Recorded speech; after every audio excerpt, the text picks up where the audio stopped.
why are you mad at us? Why are you mad if me and my husband are cool with each other, if we both make jokes at each other's expense? The difference is my husband will go on stage and say whatever the he wants about me. No one has anything to say. It's like, oh my God, it's so funny, it's so relatable. But then I come on TikTok and I make jokes and now you have a problem? Akaash is in India or Dubai. Obviously, we want to talk about what's going on, but we don't feel right talking about without him here.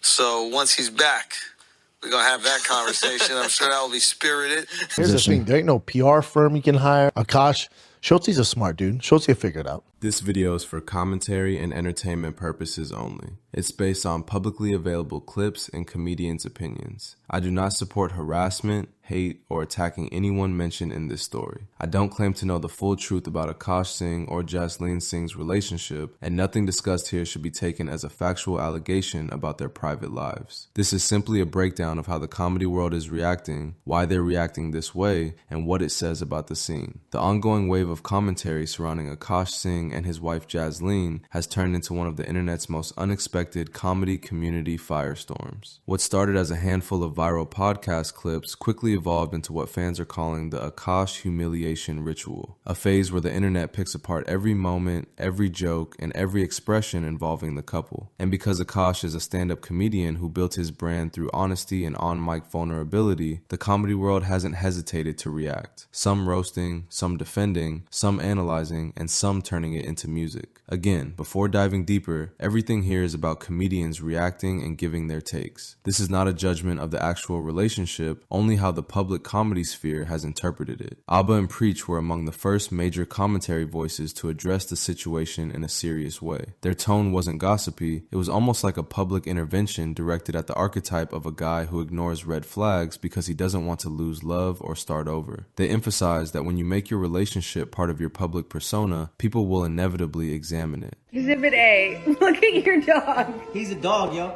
How many times did Happy bark at a big dog and kill him? All the time. That's me. That's my son. That's my son. So we're Is kissing dogs PDA? I'm just asking. She kissed that dog with more enthusiasm. She kissed that dog. She kissed that dog with more enthusiasm than she ever has that soft male. I'm just saying. Her husband probably looks at that dog with envy. I wish I... Jeez, I wish I knew what your lips feel like. I can't! Hey, that's crazy. Make it back. Nah, she didn't even have...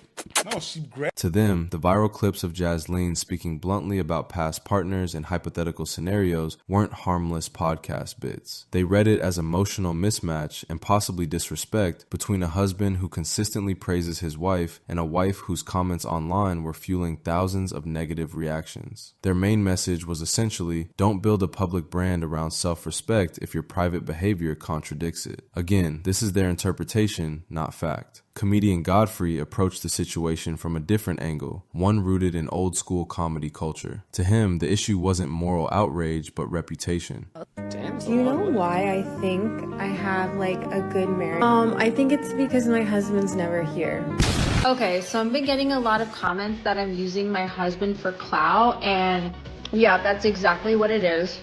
No lies were told. I am leveraging the support I have. It's kind of like nepotism, but like through my husband, so like spousal nepotism. What's wrong with that? Yep. Wait, so because he told them that they should love black women, they tore his marriage apart? No, they pulled up receipts. She tore his marriage. But he No, what I'm saying thought is she was a virgin.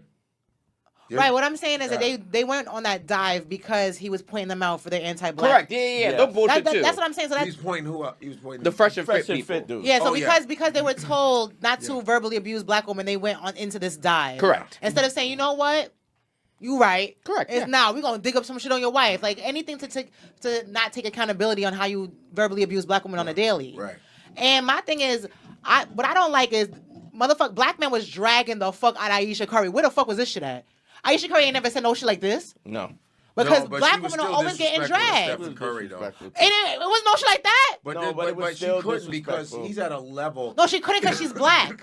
In his view, comedians live and die by their public image, and letting your relationship become a running joke puts you in a dangerous position within the scene. Godfrey didn't dwell on the relationship itself, he focused on how messy it looks when a comic's home life becomes meme fuel. His reactions carried the tone of a veteran who's seen younger comics learn hard lessons about mixing personal life and content. Again, he was reacting to the optics, not claiming to know the truth behind the scenes. Then there's Crack Amico, who turned the situation into a full-on parody diss track. The song exaggerated the humiliation ritual narrative, playing into the internet's favorite angle, the idea that Akaash is being publicly embarrassed and that comedians are joking about it.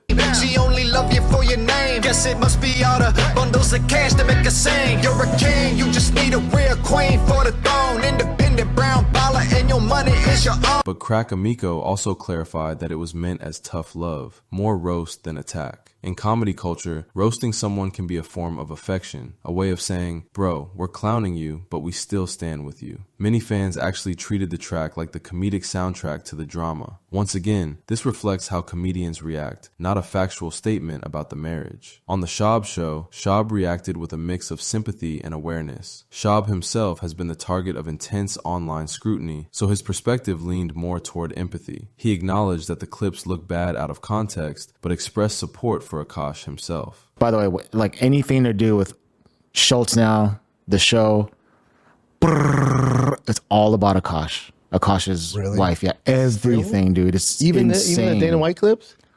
Yeah, on their show, yeah. Really? Yeah, it's freaking insane. If you're Akaash, what do you do? Well, he hasn't been responding, but so I went on Akaash's. Just hoping it dies out. Yeah, you would imagine. I know he went to India. I don't know if it was pre-planned, whatever, with his wife.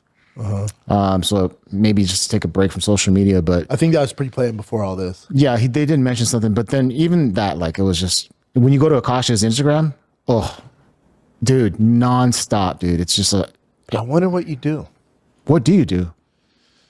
Well, what do they say? They say, news. Before there's it was a quote them, where there's like news, let it sit for a while. If it's still a thing after 2 weeks, you need to address it. Oh, okay. Like usually give it 2 weeks. Usually that's by the time the shelf life, it dies off, people stop caring. If it goes past that, you usually need to do something. I don't know. Yeah, I don't know. That's a weird here's position. the thing. There ain't no PR firm you can hire that they don't fucking know. They're old school. There's nothing. I don't know. Akaash, Schultz is a smart dude. Schultz will figure it out. Schultz will come up with something, how to deal with that. I don't know if there's a way to deal with it. I think you keep it in-house, talk to his wife. That's the thing. It's just the only thing I could think of is like tell her to stop talking about your relationship. Or, just all that stuff. Or she needs to get on there and be like, yo, I was exaggerating to get clipped. I fucked up. I embarrassed my husband.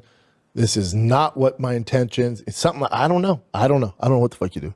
His tone suggested he understood how terrifying it can be when your personal relationship becomes the internet's topic of the month. He wasn't roasting, he was reflecting from experience. Andrew Schultz, Akaash's co-host and longtime collaborator, is in an extremely delicate position. Old clips resurfaced of tense moments between Schultz and Jasleen, with fans interpreting them as evidence of long-standing friction. Whether that's true or not, Schultz has to navigate a tightrope, defending his friend, maintaining the integrity of the show, and not escalating a situation that is already emotionally raw. Akaash is in India or Dubai. A planned trip. A planned trip that was planned before this madness. Okay? He's there. And obviously we want to talk about what's going on, but we don't feel right talking about without him here. Mm-hmm. So once he's back, we're going to have that conversation. I'm sure that will be spirited. Climate change. Climate change is crazy, man. It's crazy that climate change. Baking soda. Yeah. Baking soda. So we're not going to make any Baking jokes, bro. soda. We're not making any jokes. We're trying to treat We're this. not making any jokes because we're a serious political podcast. Yeah, we're high tea, man. High tea. This is a perfect example of the theme of this video. We are discussing how the comedy world is reacting, not the actual relationship dynamics.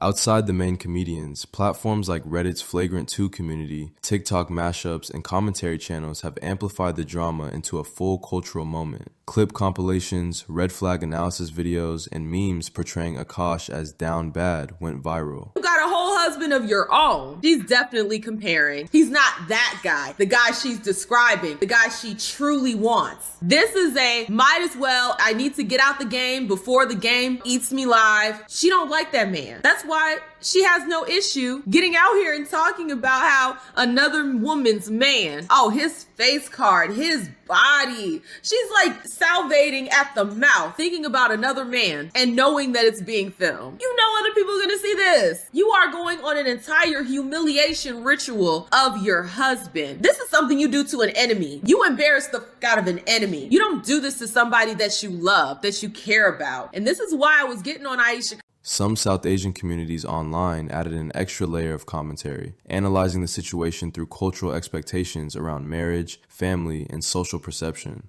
Again, these are opinions from online communities, not claims about the personal truth of their relationship. She doesn't have any gruesome thoughts about you?